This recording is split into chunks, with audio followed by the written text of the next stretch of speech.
And continue. Looking at now, we're also going to look at the World War II right now. The World War II basically the World War II saw the Allied powers.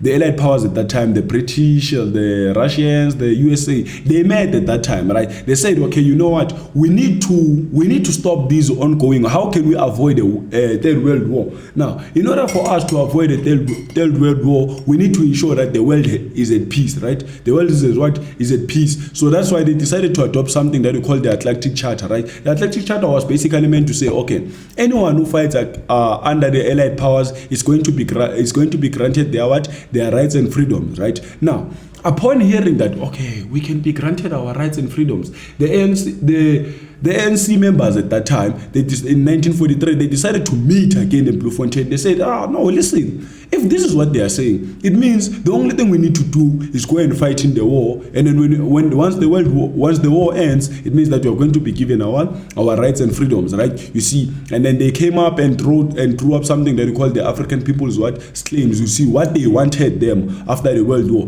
and then surprisingly, the Allied power said, yes, we are going to grant you that, but first let's focus on the what? Let's focus on the war, and we see what can we achieve during, what can we achieve what can we achieve during the war, right? You see, then they went on to fight. The African People's Organization basically mapped out on how they can basically fight, how they can basically unite and integrate with and have racial integration. Basically, racial integration is basically coming together of races. Now, that is the impact of World War II, right? They decided to unite to say, okay, let's go to war and fight. Now, here's where the problem starts. Now, another impact was the war veterans. The war veterans are basically retired soldiers, right? Now, once the veterans, they decided to go to war, once the African people decided to go to war to say, okay, we are going to fight under the Allied powers in that war, right? It saw them being trained by the Russians, you see. Now, when they go to that war, they saw something that they have never seen before. What do I mean when I'm saying they saw something that they have never seen before? They saw a white man cry, a white man begging for maize.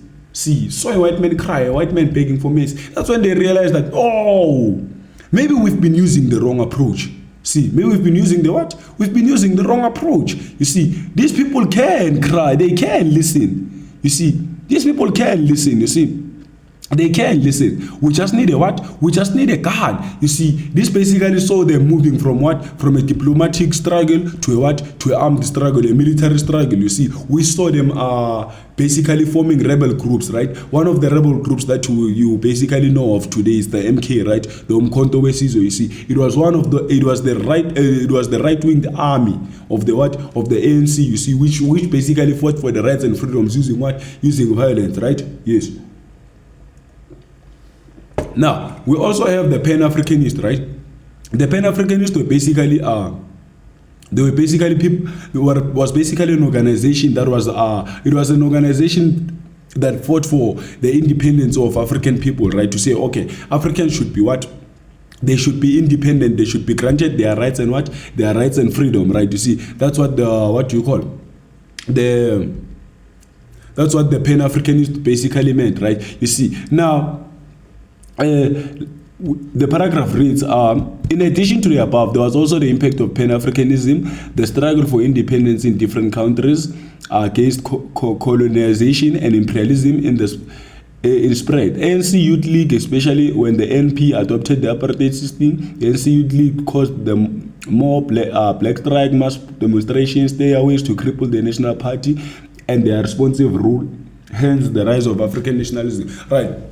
Like I said, African nationalism was basically the struggle for what? For independence, against colonization, right? And in Africa, against colonization and imperialism. Now, the ANC Youth League, which basically the youth, right? The likes of Nelson Mandela at that time, you see, or the OR Tambos, they said, okay, listen, if this is what's going to happen, if the National Party is going to adopt African, what you call the apartheid policies, we are not going to stand for that, right? Now, we need change, and we need to change this, and we need change and freedom. So one of the changes in freedom that they needed that they needed was basically to say, okay, we're going to fight for our rights and what? And freedoms. So how are they going to fight for their rights and freedom? They started strikes, mass demonstrations, stayaways. Stayaways is basically deliberately refusing to attend something. Like if yourself, you decide to stay away because you feel like, okay, the teachers are not teaching you well, which is a lie, right? Fuck you. Right, yeah, let's continue. Right, like I said, right. See, now, this was basically to say, okay, hey, you are not going to oppress us. You see, we are going to fight for our rights and freedoms. If it means us doing it this way, we are going to what? We are going to do it this way, right? Yes, that's what the ANC and the African imperialism meant. Now, and then, again, there was also the formation of, if you look at the last page there was also the formation of the PAC. Now, the Pan-Africanist Congress, right? After the what? After the split of the ANC into two movements, the ANC and the PAC, after the ANC had adopted a more inclusive charter, right? Like I told you, a lot of leaders, they started breaking away from the ANC, right? Because now the ANC now it started to get to a point where they started including more. They started promoting what do you call people of other skin colors. You see, like the whites, the Indians, the colors. They started promoting them to what? To lead in big positions, and other leaders, they felt like, no, this was a wrong move, right? You see, that's why the ANC again is split into two. You see, because they were like, you know what, we are not going to stand for this. So which saw the formation of the formation of the PAC, right? Now, the PAC. Radically Africa refused to accept the ANC's view. Like I said, you see, they refused to accept the what? They refused to accept the African. Well, now you see, like I said, the PAC, they said, no, we are not for the changes that you as the ANC you are making. We don't want an inclusive part, which means we don't want to be associated with other races. We just want to fight for our rights. We just want to fight for our rights and freedoms as black people. Like I said, one of those people that broke away was Robert Sobukwe, who was the first president of the PAC, right? We said, okay, we need to support African people alone in South Africa, right? You see, we had that ideology to say, okay, we are going to support African people alone. You see, we don't want to support the colors, the Indians, right, and the whites. You see, we need to fight for our rights and freedoms as black people, right? And then we are going to conquer the ongoing imperialism, and colonization. You see, right? You see, we are saying we don't want to unite with other races. We don't want to unite with the colors, the whites, and also the Indians. We just need to fight for our rights as black people alone. That's what the Pan-Africanist was saying, right? Another reason for the rise of was the nation building, right? The Freedom Charters proclaim that South Africa belongs to whoever who live in it. All shall be equal before the law. The Constitution, a new sense of belonging and identity of South African to be seen as positive, right? Yes. Now,